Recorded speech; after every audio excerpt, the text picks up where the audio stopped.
हाल, उम्मीद करते हैं कि आप खैरियत से होंगे। हमारी दुआ है कि आप हमेशा खुश रहें, हंसते और मुस्कुराते रहें और इसी तरह में अपना प्यार दिखाते रहें। बिल्कुल जी, मेरा नाम मुअज़्ज़म अली, मैं हूं तारिक महमूद, मैं मोहम्मद यूसुफ। तो आज हम जिस वीडियो पर रिएक्ट करने जा रहे हैं, वीडियो का टाइटल है reality of Morbi bridge incident, who is responsible. तो भाई साहब, जो मोरबी ब्रिज टूटी थी, वो झूलता हुआ पुल काफ़ी इतना ज़्यादा भी पुराना नहीं हुआ केस, लेकिन ये भाई ने रिकमेंड की थी वीडियो, और जिसमें वो उस हादसे में कम से कम 140 जो लोग थे उनकी डेथ हो गई थी। तो उसके पीछे क्या स्टोरी है, वीडियो देखते हैं और अपना बयान पर देंगे। कौन करते हैं 1 2 3 वीडियो स्टार्ट। नमस्कार दोस्तों, 30 अक्टूबर को शाम 6:30 बजे के करीब गुजरात के मोरबी डिस्ट्रिक्ट में एक बड़ा हादसा होता है। नदी के ऊपर मौजूद एक सस्पेंशन ब्रिज टूट जाता है। करीब 140 से ज्यादा लोग मारे जाते हैं, जिनमें से 55 तो बच्चे थे। ये ब्रिज गिरने के साथ साथ कई लोगों के मॉरल्स भी नीचे गिरते हैं। कुछ बिकाऊ पत्रकार उन लोगों पर ब्लेम डालते हैं जो इस हादसे में मारे गए, कि उनकी गलती थी कि ये ब्रिज टूट गया। ये लोग काम के सवाल नहीं पूछेंगे कि ये कॉन्ट्रैक्ट ब्रिज को मेंटेन करने का ऐसी कंपनी को क्यों दिया गया जो आमतौर पर सिर्फ घड़ियां, इलेक्ट्रिकल अप्लायंसेस और कैलकुलेटर्स बनाती थी। इस ब्रिज को जब म्युनिसिपल कॉर्पोरेशन से फिटनेस सर्टिफिकेट नहीं मिला था तो क्यों इसे खोलने दिया गया? रिपेयरिंग कराते वक्त ब्रिज पर जो केबल्स थी जिन पर जंग लग चुका था, उन्हें क्यों नहीं रिप्लेस किया गया? और इस कंपनी ने जब ब्रिज रिपेयर करने के लिए 2 करोड़ रुपए का बजट दिया था तो उसमें से सिर्फ 12 लाख रुपए ही क्यों स्पेंड हुए? बाकी पैसा कहां गया? ये कोई इकलौता ऐसा इंसिडेंट नहीं है दोस्तों। ऐसे इंसिडेंट्स अक्सर टाइम टू टाइम हमें देश में देखने को मिलते हैं अलग अलग जगहों पर। करप्शन की वजह से कोई ब्रिज टूटना इतना कॉमन इवेंट है कि इसे बार बार फिल्मों में भी मेंशन किया जाता है। जैसे कि अक्षय कुमार की एक खट्टा मीठा फिल्म आई थी, साला बोल देंगे बस के अंदर वजन ज्यादा हो गया था इसलिए पुल टूट गया। इसी रीजन से ऐसी घटनाओं को डिटेल में एग्जामिन करना जरूरी है, ताकि आने वाले टाइम में, फ्यूचर में ऐसी घटनाएं दोबारा से ना हो। आइए समझते हैं आज के वीडियो में। गुजरात के मोरबी में माछू नदी पर बने केबल पुल के रविवार शाम टूट जाने से 130 से ज्यादा लोगों की मौत हो चुकी है। At least 141 people have died. Construction company के 9 कर्मचारी गिरफ्तार किए जा चुके हैं। तो ऐसा क्यों है कि ओरेवा इस घड़ी बनाने वाली कंपनी के मालिकों के खिलाफ FIR की? मोरबी, मौत और मुजरिम। गुजरात में एक मच्छू नदी है। इसके ऊपर ये 230 मीटर लंबा और 4 फीट चौड़ा पुल बना था। एक तरफ इसके दरबारगढ़ पैलेस हेरिटेज होटल, दूसरी तरफ एक इंजीनियरिंग कॉलेज। इसे कॉमनली झूलतो पुल बुलाया जाता था, जिसका लिटरली मतलब होता है स्विंगिंग ब्रिज। ऐसे सस्पेंशन ब्रिज आपको कई मिल जाएंगे दोस्तों, देश भर में, दुनिया भर में। फॉर एग्जाम्पल फेमस राम झूला और लक्ष्मण झूला जो उत्तराखंड में गंगा नदी के ऊपर है, या फिर तेहरी लेक के ऊपर दोरबा चांटी ब्रिज जो कि इंडिया का लार्जेस्ट मोटरेबल सस्पेंशन ब्रिज है। सारे ऐसे सस्पेंशन ब्रिज स्विंगिंग ब्रिजेस नहीं होते। कुछ बड़े फेमस एग्जांपल जो स्विंगिंग ब्रिज नहीं है, मुंबई में बांद्रा वोरली सी लिंक, वेस्ट बंगाल का हावड़ा ब्रिज और दिल्ली में यमुना नदी के ऊपर सिग्नेचर ब्रिज। दुनिया का सबसे पुराना यूज किया जाने वाला सस्पेंशन ब्रिज आपको यूके में मिलेगा, द यूनियन चेन ब्रिज, जो कि इंग्लैंड और स्कॉटलैंड को कनेक्ट करता है। ये 202 साल पुराना है, यानी साल 1820 में बनाया गया था। करीब 2 साल पहले इसकी रिस्टोरेशन हुई थी, जिस पर 10 मिलियन पाउंड्स खर्च किए गए थे, अप्रोक्सीमेटली 93 करोड़ रुपीस। अपने मोरबी के ब्रिज पर आए तो इसे बनाया गया था मोरबी के farmer ruler sir Waghji Thakur के द्वारा। इसे तब के मुंबई के गवर्नर रिचर्ड टेम्पल के द्वारा इनॉग्रेट किया गया था 20 फरवरी 1879 को, यानी ये 143 इयर्स पुराना था। उस समय में इस ब्रिज को बनाने की कॉस्ट पड़ी थी 3.5 लाख रुपीस, जो कि बहुत बड़ा अमाउंट होता है उस समय के लिए। लेकिन अपने समय के लिए इसने लेटेस्ट टेक्नोलॉजी का इस्तेमाल किया था और एक टेक्नोलॉजिकल मार्वल था ये। कई 100 साल बाद आगे चले तो साल 2001 में एक भयंकर अर्थक्वेक जो गुजरात में आया था, उसकी वजह से ब्रिज डैमेज हो गया था। भुज अर्थक्वेक हर कोई जानता होगा इसके बारे में। भुज करीब 150 किलोमीटर दूर ही है मोरबी से।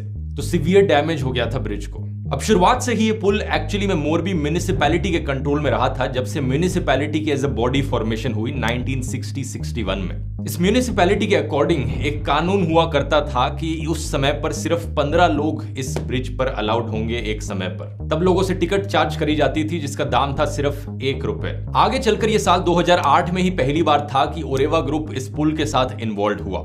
2008 से लेकर 2018 के बीच में इस ओरेवा ग्रुप को कॉन्ट्रैक्ट दिया गया इस पुल को मैनेज करने का। 2018 में जब इनका कॉन्ट्रैक्ट एक्सपायर हुआ तो इन्होंने रिन्यू नहीं किया उसे, क्योंकि इनकी डिसएग्रीमेंट थी म्युनिसिपैलिटी के साथ टिकट के रेट्स को लेकर। ये कंपनी टिकट के रेट को बढ़ाना चाहती थी, 10 रुपए से बढ़ाकर 15 रुपए करना चाहती थी, लेकिन म्युनिसिपैलिटी इससे सहमत नहीं थी। करीब 2 साल तक इनके बीच में डिस्कशंस चलते रहे और इस 2 साल के इंटरिम पीरियड में भी ओरेवा ग्रुप ही इस ब्रिज को मैनेज कर रहा था। सोर्सेज के अनुसार स्टेट गवर्नमेंट के ऑफिसर्स को बीच में टांग अड़ानी पड़ी अपनी और म्युनिसिपैलिटी को मनाना पड़ा, जिसके बाद म्युनिसिपैलिटी मान गई कि ठीक है, दाम बढ़ाया जा सकता है। तो इसके चलते 3 जून 2020 ओरेवा ग्रुप एक नया कॉन्ट्रैक्ट प्रेजेंट करता है म्युनिसिपैलिटी को, 15 साल का कॉन्ट्रैक्ट, जिस कॉन्ट्रैक्ट में एलिजिडली लिखा जाता है कि इस ब्रिज की फुल फ्लेजिड रेनोवेशन कराना इस कॉन्ट्रैक्ट का हिस्सा है। रिकॉर्ड्स हमें दिखाते हैं कि 27 अगस्त 2020 को म्युनिसिपैलिटी मान जाती है ओरेवा के प्रपोजल को, लेकिन ये समय पैंडेमिक का समय था, तो पैंडेमिक के चलते ये ब्रिज बंद पड़ा था। 1.5 साल बाद जाकर मार्च 2022 में ही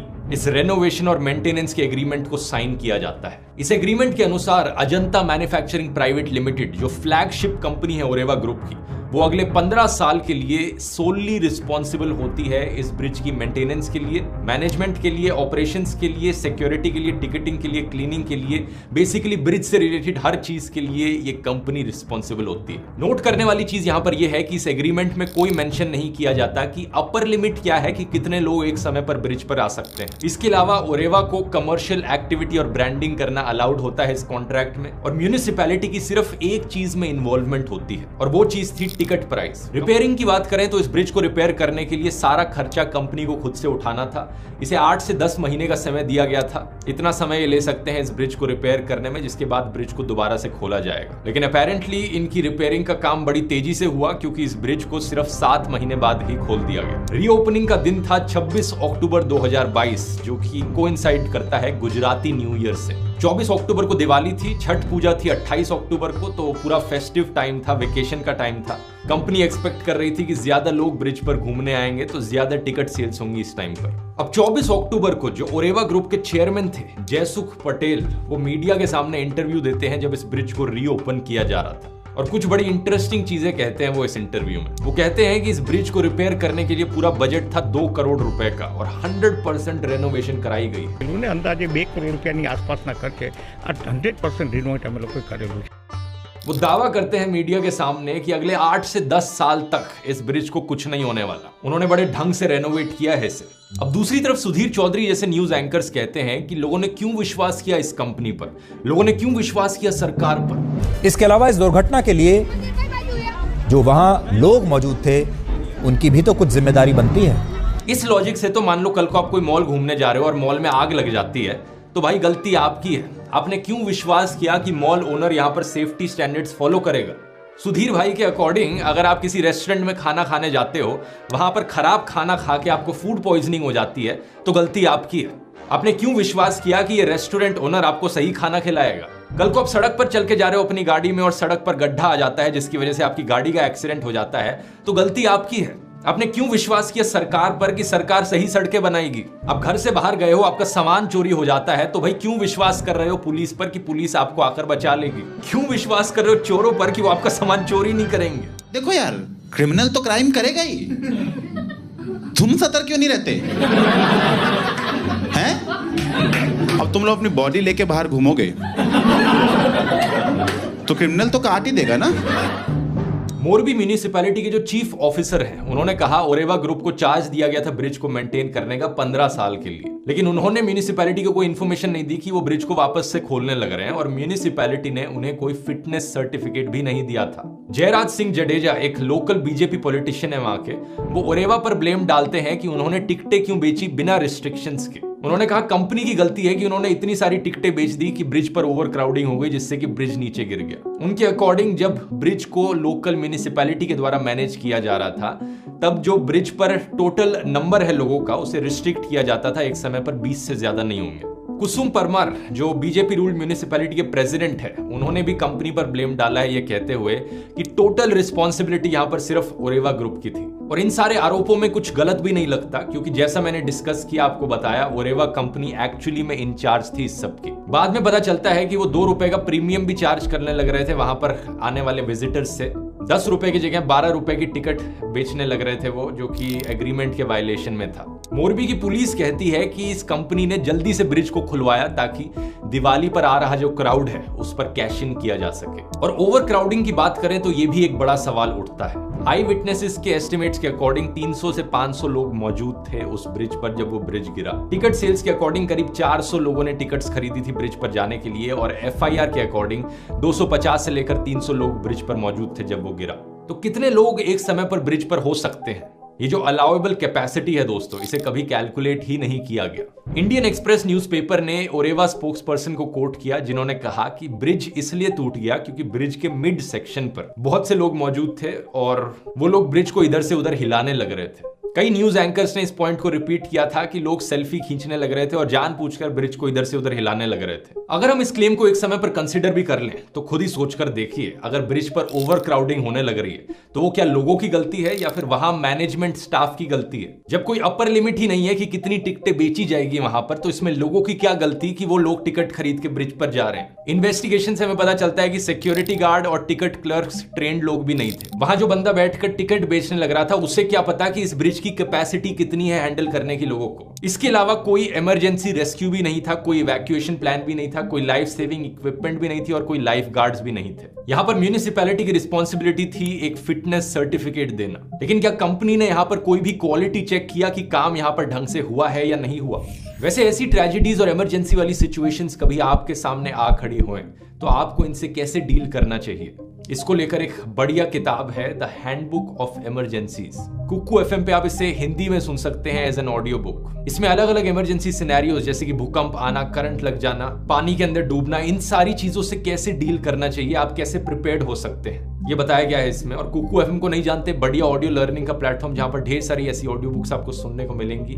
आमतौर पर इसकी कॉस्ट होती है 399 रुपीज, लेकिन अगर आप कूपन कोड ध्रुव50 इस्तेमाल करेंगे आपको 50% डिस्काउंट मिलेगा, यानी साल भर की कॉस्ट आपके लिए पड़ेगी सिर्फ 199 रुपीज। इसका लिंक नीचे डिस्क्रिप्शन में मिल जाएगा। अब टॉपिक पर वापस आते हैं। बाद में हमें पता चलता है कि ये जो रेनोवेशन का पूरा काम था, ओरेवा कंपनी ने एक और कंपनी को सब कॉन्ट्रैक्ट कर दिया था। उस कंपनी का नाम था देव प्रकाश सॉल्यूशंस, जिसे प्रकाश भाई नाम के एक आदमी चला रहे थे। इनफैक्ट जो प्रेस कॉन्फ्रेंस जयसुख पटेल ने की थी, उन्होंने मेंशन भी किया था प्रकाश भाई का अपनी प्रेस कॉन्फ्रेंस में। और ओरेवा कंपनी की ही तरह देव प्रकाश सॉल्यूशंस की भी कोई एक्सपर्टीज नहीं थी ऐसे काम को हैंडल करने में। एक पेज का कॉन्ट्रैक्ट साइन किया गया था ओरेवा और इस कॉन्ट्रैक्टर कंपनी के बीच में। 29 लाख रुपीस इन्हें दिए गए थे ब्रिज रिपेयर का काम करने के लिए। एक ये भी बहुत शॉकिंग सवाल यहां पर उठता है, ओरेवा ने 2 करोड़ रुपए का बजट बताया था, लेकिन इस सब कॉन्ट्रैक्टर के बजट में सिर्फ 29 लाख का बजट मेंशन किया गया था। और जब पुलिस ने इन्वेस्टिगेशन करी तो पता चला कि सिर्फ 12 लाख रुपए ही एक्चुअली में स्पेंड किए गए हैं। बाकी पैसे का यहां पर क्या हुआ?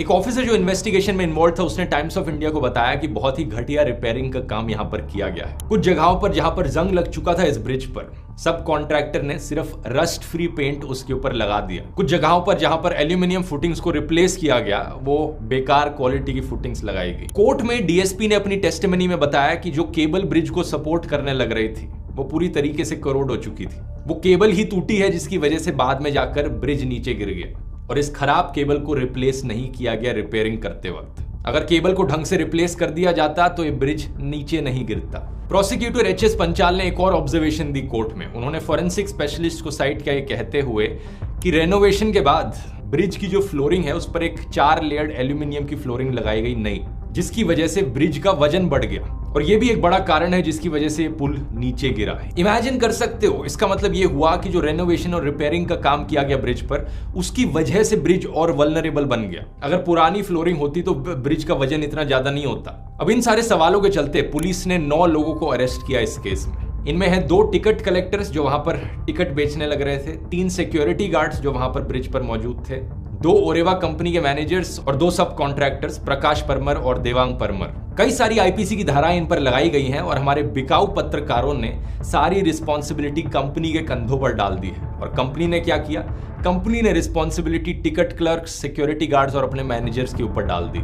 लेकिन कुछ और बड़े सवाल यहां पर उठते हैं जिनके बारे में सोचकर देखिए आप। पहला, क्या यहां पर टिकट सेलर्स को स्केपगोट बनाया जा रहा है? सोचकर देखिए, जब यहां पर ना तो कंपनी ने ना ही म्यूनिसिपैलिटी ने कोई अलाउएबल कैपेसिटी की कैलकुलेशन करी थी, ना ही यहां पर कोई गाइडलाइन थी कि इतने लोग ही ब्रिज पर आ सकते हैं, तो जो टिकट बेचने वाले लोग हैं उन्हें कैसे पता कि कितने लोग ब्रिज पर आ सकते हैं? वहां 2400 घंटे बैठकर जो बेचारा आदमी टिकट बेचता है उस पर क्यों ब्लेम डाला जा रहा है? वो तो बस जॉब की तलाश में वहां पर आया था, उसे ऊपर वाले कहते हैं कि टिकट बेचो और उसका काम टिकट बेचना है। उसे कभी किसी ने नहीं बताया कि इससे ज्यादा टिकट मत बेचना। दूसरा सवाल, ओरेवा कंपनी के ओनर जयसुख पटेल के खिलाफ कोई एफआईआर क्यों नहीं करी गई? ये बात अंडरस्टैंडेबल है कि एक कंपनी को बहुत से लोग चलाते हैं, बहुत से लोग अलग अलग जॉब्स में एम्प्लॉयड होते हैं, हो सकता है वो सब कॉन्ट्रैक्टिंग में ना इन्वॉल्व हो। लेकिन 4 दिन पहले आकर प्रेस कॉन्फ्रेंस में कौन इतने कॉन्फिडेंटली कहने लग रहा था कि ब्रिज तो परफेक्ट है? कौन इतने बड़े बड़े वादे करने लग रहा था कि हमने तो बड़ा अच्छा रेनोवेशन का काम किया है यहाँ पर? ये वादे करने से पहले उन्होंने कोई फिटनेस टेस्ट रिपोर्ट चेक नहीं करी। आज જે રિનોવેશન કરેલું છે અમારી દ્રષ્ટિએ જે રીતે અમે ટેકનિકલ સ્પેસિફિકેશનો અને જે બધું છે એના મુજબ 8 થી 10 વર્ષ સુધી આ બ્રિજ ને કંઈ નહીં થઈ શકે। तीसरा, क्या म्यूनिसिपैलिटी की यहाँ पर कोई रिस्पॉन्सिबिलिटी नहीं बनती? उन्होंने सारी रिस्पॉन्सिबिलिटी कंपनी के कंधों पर डाल दी है, कहते हुए कि हमने तो उन्हें कोई फिटनेस सर्टिफिकेट या नो ऑब्जेक्शन सर्टिफिकेट नहीं दिया। लेकिन सोचकर देखिए, 24 अक्टूबर को जयसुख पटेल ने पब्लिकली प्रेस कॉन्फ्रेंस में अनाउंस किया कि ब्रिज खुलने जा रहा है। अगर म्यूनिसिपैलिटी को पता था कि कोई फिटनेस सर्टिफिकेट नहीं दिया गया है तो वो क्या सो रहे थे? उन्होंने रोका क्यों नहीं ब्रिज को खुलने से? 4 दिन तक लोग आते रहे इस ब्रिज पर, उन्होंने बैन क्यों नहीं लगाया टूरिस्ट एंट्री पर? चौथा और शायद सबसे इंपॉर्टेंट सवाल, यहाँ पर क्या पॉलिटिकल नेक्सस है? एक ऐसी कंपनी जो घड़ियां बनाती है, लाइटिंग प्रोडक्ट्स बनाती है, home appliances, battery operated bikes बनाती है, ऐसी कंपनी को ब्रिज का कॉन्ट्रैक्ट क्यों दिया गया? बीबीसी ने जब कॉल लगाई म्यूनिसिपैलिटी के चीफ को तो उन्होंने कोई जवाब नहीं दिया। बाद में उनके असिस्टेंट ने बीबीसी के जर्नलिस्ट गीता पांडे को बताया कि ओरेवा को पहली बार ये कॉन्ट्रैक्ट 2008 में मिला था और अभी के जो चीफ है उन्होंने तो बस इस कॉन्ट्रैक्ट को रिन्यू करवाया था। लेकिन क्यों उन्होंने रिन्यू कराया? क्या यहाँ पर कोई एक्सटर्नल प्रेशर था कि इसी कंपनी को ही हमें कॉन्ट्रैक्ट देना है? क्या इस कंपनी ने कोई पॉलिटिकल पार्टी को चंदा दिया था? यहाँ पर मैंने आपको पहले भी कुछ वीडियोस में बताया था कि यहाँ पर पॉलिटिक्स और कॉर्पोरेट के बीच में जो नेक्सस होता है वो ऐसे काम करता है कि तुम मुझे चंदा दो, मैं तुम्हें धंधा दूंगा।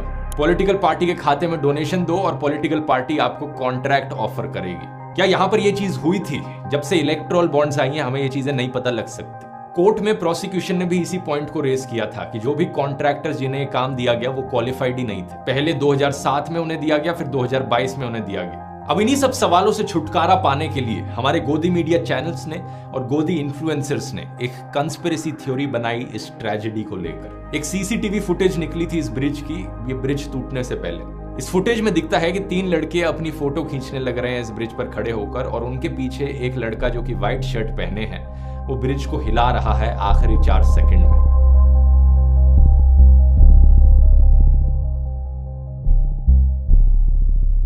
अब इन आईटी सेल के ट्विटर अकाउंट्स ने क्या कहा कि यहां पर आम आदमी पार्टी का रोल था इस कंस्पिरेसी में। कोई आम आदमी पार्टी का वर्कर था जो यहां पर इस ब्रिज को हिलाने लग रहा था उसे तोड़ने के लिए। यही कंस्पिरेसी थ्योरी को कई लोगों ने ट्विटर पर शेयर किया और कुछ न्यूज चैनल्स डिबेट्स में भी इस चीज को बार बार दिखाया गया। पहले तो इन लोगों ने पुराना कोई सीसीटीवी का वीडियो यूज किया इस ब्रिज का ये प्रूफ करने के लिए, जब फैक्ट चेकर्स ने इन्हें डिबंक किया ये कहते हुए कि ये तो पुरानी फुटेज दिखाने लग रहे हैं। फिर इन्होंने नई फुटेज निकालकर भी लोगों को ढूंढना शुरू किया कि जो लोग ब्रिज को हिलाने लग रहे थे। पहली बात तो अगर आप थोड़ा लॉजिक यूज करेंगे आपको खुद ही पता लग जाएगा कि ये थ्योरी कितनी स्टूपिड है। कोई ब्रिज पर जाकर जानबूझकर ब्रिज को हिलाएगा ताकि वो टूटकर नीचे गिर जाए कुछ पॉलिटिक्स के लिए? मतलब कोई बंदा जाकर अपनी जान को खतरे में डालेगा कि मैं मर गया लेकिन चलो कम से कम यहाँ पर थोड़ी पॉलिटिक्स हो पाई। कुछ सेंस बना इस बात का? दूसरा, जब फैक्ट चेकर्स ने इस वीडियो को चेक किया पता चला कि ये तो लोग पुराना वीडियो दिखाने लग रहे थे। तीसरा, जब दैनिक भास्कर के कॉरेस्पॉन्डेंट्स मोरबी पर गए तो पता चला कि टूरिस्ट का इस तरीके से ये ब्रिज हिलाना, मस्ती करना, ये बड़ी आम बात है। जैसा मैंने आपको बताया ऋषिकेश में भी ऐसा ही एक झूलता हुआ पुल है, लोग जानबूझकर हिलाते हैं मजे करने के लिए।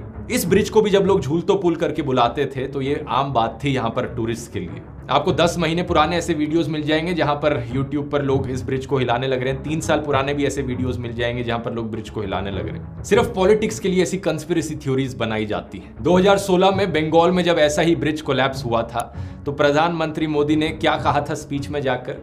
दीदी, ये एक्ट ऑफ गॉड नहीं, ये तो एक्ट ऑफ फ्रॉड है, फ्रॉड।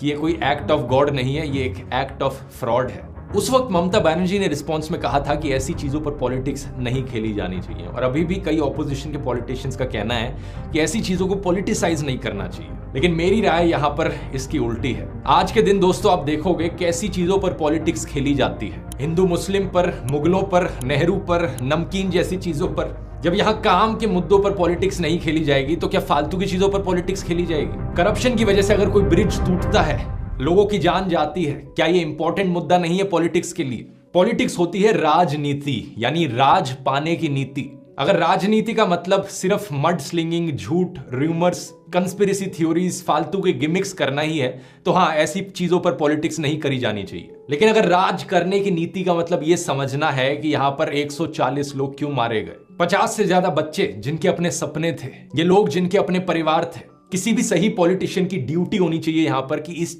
इशू को लेकर आवाज उठाई जाए, इन लोगों के लिए जस्टिस मिले यहाँ पर, और ऐसे इंसिडेंट्स फ्यूचर में ना रिपीट हों। मेरा मानना है पॉलिटिक्स ऐसे ही corruption, unemployment, education, inflation, farmer suicides, wealth inequality जैसे इश्यूज पर होनी चाहिए। नहीं तो अगर आप ऐसी चीजें कहकर इस इशू को इग्नोर कर दोगे कि इस पर राजनीति नहीं होनी चाहिए, तो कोई इसकी बात नहीं करेगा और आने वाले टाइम में ऐसी और ट्रेजेडीज देखने को मिलेंगी। आपकी क्या राय है नीचे कमेंट्स में लिखकर बताइए। मिलते हैं अगले वीडियो में। बहुत बहुत धन्यवाद। जी वीडियो खत्म हो गया और भाई साहब ये तो वीडियो तो और ही रुख ले रही है। तो यहाँ पे भाई साहब और रुख कैसे ले रही है? और रुख ये पाकिस्तान, ये इंडिया, ये इंडिया, ये पाकिस्तान, दोनों भाई हैं। हाँ, तो भाई साहब यहाँ पे ना मैं ना सिर्फ इतना कहना चाहूंगा, पाकिस्तान का तो ऐसा ना करो। पाकिस्तान के अंदर ना तो इतने खास अच्छे इंजीनियर हैं, भाई साहब दुनिया में टॉप पर पाकिस्तान में करप्शन होती है, पूरी दुनिया में टॉप पर करप्शन होती है। यहाँ पर भी बात करप्शन की है। करप्शन ही है। 2 करोड़ कहाँ पर तारक? 2 करोड़ 12 लाख रुपए की लागत से उसको रिपेयर। यार एक और देखो, जब वो जो कश्मीर के अंदर इतना ऊंचा भाई साहब डाला तो वो इंडिया ने बनाया, वो भी तो देखो ना यार। मैं बात करप्शन की कर रहा हूँ भाई साहब। 140 लोग मरे हैं, 140 कोई एक आध बंदा या कोई मामूली हादसा नहीं हुआ है, 140। हर बंदा तो करप्शन नहीं ना कर रहा, ये बात है। वो जो कंपनी है बस कॉन्ट्रैक्टर में सुर्खी पाउडर बनाने वाली कंपनियों को अब आप वेल्डिंग वाले काम देंगे तो यही काम होगा ना। बस यही तो बात है ना। असल में भाई साहब जो ना बात आ जाती है यहाँ पे जो बोलते हैं ना आतंकवाद, तो ये आतंकवाद से सबसे भी ज्यादा खतरनाक ये चीज है। आतंकवादी भी जान लेता है, वो गोली मार के लेता है। ये पैसे खा के ना गलत काम करके पैसे बचा के लोगों की जान ले रहे हैं। तो ये उनसे भी ज्यादा खतरनाक। ये इंसानों के लिबास में ये तो फिर भेड़िए फिर रहे हैं। खतरनाक है भाई। ये तो इंसान 150 बंदे की जान भाई जो और सिर्फ 2 करोड़ के लिए यार, इतनी सस्ती जान, सोचने वाली बात है भाई। 2 करोड़ के लिए 150 बंदे की जान ले डाली बंदे ने। भाई साहब कितना घटिया बंदा होगा। और उसको देखना तो भाई साहब अपनी मतलब केस भी कोई नहीं दर्ज हो रहा उसके ऊपर। हाँ केस कैसे? असल में उस कंपनी वर्कर जो है ना वहाँ के, उनको ऊपर क्या कसूर है? अब तुम मुझे दिहाड़ी पर रखा है भाई, टिकट बेचने हैं, या मेरा मतलब कॉन्ट्रैक्ट है कि तुम जी 100 टिकट बेचोगे तो तुम्हें 100 रुपए मिलेंगे। वो तो मेरी कोशिश तो होगी ना कि मैं ज्यादा से ज्यादा टिकट सेल आउट करूं। और अगर उसकी अच्छे से परीक्षा नहीं हुई, उन्होंने कुछ लिखा ही नहीं है कि कितना वेट या कितने लोग जो जा सकते। पहले था, जब पुरानी थी तब था कि 15 से 20 लोग जो है ना भाई साहब बेटा टाइप, वो इसके ऊपर से इकट्ठे गुजर सकते हैं। तो ये तो भाई साहब ये हादसा जो हुआ है ना, वो जिस तरह बोल रहे थे कि वो जो वायर लगी हुई थी उनमें भी जंग लगा हुआ था, मटेरियल में जंग लगा हुआ था, और ऊपर से ब्लेम डाल रहे हैं कि वो डबल लेयर लगाने की वजह से जो है वजन बढ़ गया वजन। तो वो जो इंजीनियर साहब थे उनको ये नहीं पता था कि ये वजन बढ़ जाएगा। वो जो पहले लगा हुआ था पुराना मटेरियल उसको उतार लेते।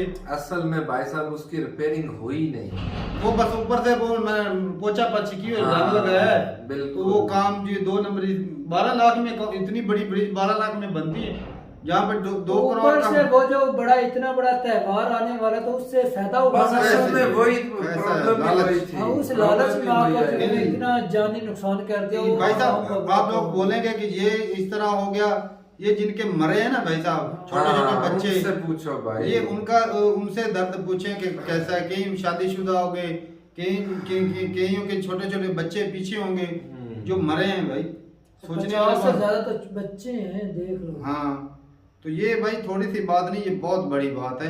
और कोशिश सारक भाई यही बात है, इंडिया और पाकिस्तान के जो दो नंबर जो मिलावट करना चाहिए तो इनके अंदर कूट के भरी है, भाई साहब करने की हर किसी ने करने, ज्यादा मुनाफा कमाने के लिए। तो ये जो पॉलिटिशियन सियासी लोग नहीं है, आम जनता देख लो, दूध है नहीं, पावर के नशे में ना, मिर्ची वगैरह पावर वो के देख लो, नशे थोड़ा में। थोड़ा करके ना मारते हैं। तो ऐसे मिलावट करने वालों को छूट कौन देता है? ये जो हमारे यहाँ अलहाज जिन्होंने ना मुतद्दद बार हज्जें की होती हैं, वो गिनती में भी नहीं होता कि भाई याद ही नहीं कितनी मरतबा इन्होंने हज किया हुआ, वो मिलावटें करते हैं ये मिर्चों में। तो भाई साहब ऐसे लोगों को जो कॉन्ट्रैक्ट देता है कौन देता है? पॉलिटिशियन देते हैं, उनकी इन्फ्लुएंस की वजह से, उनके प्रेशर की वजह से कॉन्ट्रैक्ट मिलता है। मेरा रोना क्या होता था, परसेंटेज फिक्स होती है। बिल्कुल जी, मेरा रोना यही होता ना, जब सड़कों की बारी आती तुम लोग बोलते थे हमारे इंजीनियरों को नहीं मिलती जी, जगह नहीं मिलती, या वो तो चाइना वालों उनके साथ मिलकर करप्शन नहीं करते हैं? ये करप्शन तो उनके साथ भी, लेकिन मैंने तो मेरा मानना तो ये था जो हमारे जो ज्यादा कॉन्ट्रैक्टर है ना वो दो नंबर वो भाई पाकिस्तान वाले को करप्शन दे देते थे ना, तो वो पाकिस्तान वालों को दे देते, लेकिन वो काम तक को ढंग का तो करते थे ना, पाकिस्तान की निस्बत तो ज्यादा ढंग का था ना। चलो जो भी है, अब इंडिया के इंजीनियर का भी पता चल गया कि भाई ढंग का इंजीनियर, वो चलो जो भी गलती थी, लेकिन ये टिकट बेचने वालों की भाई इसमें कोई गलती नहीं, या सिक्योरिटी गार्ड की, म्यूनिसिपालिटी वालों का भी इसमें कोई कसूर बनता नहीं, क्योंकि ना तो उन्होंने वो इजाजत दी कि आप ये खोल दो, ब्रिज खोल दो। सही त्योहार पे पैसे कमाने का जिनको शौक था, जो टिकटें लेते थे, ये फंसना तो उनको चाहिए। बेसिक ओरेवा कंपनी थी, हाँ ओरेवा, सारा भाई ब्लेम जो है उन पे जाता है, और उनको कॉन्ट्रैक्ट देने वालों पे। और जो इंजीनियर साहब थे ना, जिन्होंने वो पास करके दिए ब्रिज, जो अभी जरूरत के इस्तेमाल हो, देखो भाई उसका जो है लाइसेंस वगैरह, उसकी नौकरी जाया करनी, उसको जेल में डाला, फांसी दे उसको जिसने 150 बंदे की जान ली है। ये भाई ऐसे ब्लेम देखो जी, वो उसको हिला रहे थे भाई, पहले उसको नहीं हिलाया जाता था, वो हिलाने से वेट तो बढ़ जाता है, ये झूला है, लेकिन जो ये इस तरह का झूला बनाया जाता है, तो वो ये बात मद्देनजर रख के ही बनाई जाती है कि झूला हिलेगा भी, सारा कुछ होगा जब बंदे चलेंगे। तो साथ में पहले सारा मसला ही ओवर वेट का था, अगर वो ज्यादा ना होता तो जितना ज्यादा नुकसान भी ना, ओवर रिपेयर ही नहीं, सही रिपेयर ही नहीं की, नाकस वो जो तारें जो चेंज करनी थी वो की नहीं। अगर 2 करोड़ के दोबारा बन जानी थी भाई, 2 करोड़ में तो सिर्फ 12 लाख लगाया है, बाकी किधर गया? तो भाई साहब ये खतरनाक चीज है, 2 करोड़ के बदले 150 लोगों की जान लेना भाई। अब 2 करोड़ की, अब इंडियन लोगों की इतनी सस्ती जान होगी कि 2 करोड़ में 150 बंदा को मार दो। और नवाज शरीफ पाकिस्तान में नहीं है, सही बात है, वहाँ भी है भाई साहब। तो ठीक है, हाँ कांग्रेस के दौर में जरदारी यहाँ नहीं है, वहाँ भी है, कांग्रेस के दौर में गिरी थी ना, मोदी जी ने कहा, बोला जिस तरह ये तो अब क्या कहेंगे, ये खुदा ने नहीं किया, ये तुम लोगों ने किया, तो अब करप्शन इन लोगों ने किया है, ये करप्शन जिन लोगों ने करवाई है, जिन्होंने कॉन्ट्रैक्ट दिया है, उनकी वजह से ही हुआ है। तो ठीक है भाई साहब, अपनी राय जरूर बताइएगा कमेंट सेक्शन में। हमारा भाई मकसद नफरत फैलाना नहीं है, लेकिन मकसद ये है कि लोगों की जान इतनी सस्ती मत करो यार, नहीं है कि आप अंधभक्त बन के एक ही चीज को उल्टे रहो। भाई साहब जो करप्ट बंदा है उसको सपोर्ट मत करें। ठीक है, तरक्की की तरफ जा रहे हैं, लेकिन अंदर से अगर इंडिया इतना खोखला होता चले जाएगा तो उस तरक्की का क्या फायदा? ये एक ब्रिज है, खबर है कितनी में और कॉन्ट्रैक्ट में दाल लगाते हैं। बिल्कुल जी बिल्कुल, ये तो छोटा सा कॉन्ट्रैक्ट था, ये अरबों 2012 में यार कितने तो कॉन्ट्रैक्ट सुनता, इतने 1000 करोड़ का ये प्रोजेक्ट चल रहा है, इतने, तो उसमें भी करप्शन नहीं होती होगी? करप्शन के बगैर के अंदर यही तो काम है, करप्शन के अंदर लोग महर है भाई। चलो जी ठीक है, अपनी राय जरूर बताइए कमेंट सेक्शन में। मिलते नहीं वीडियो के साथ, तब तक के लिए इजाजत दें, अल्लाह हाफ़िज़।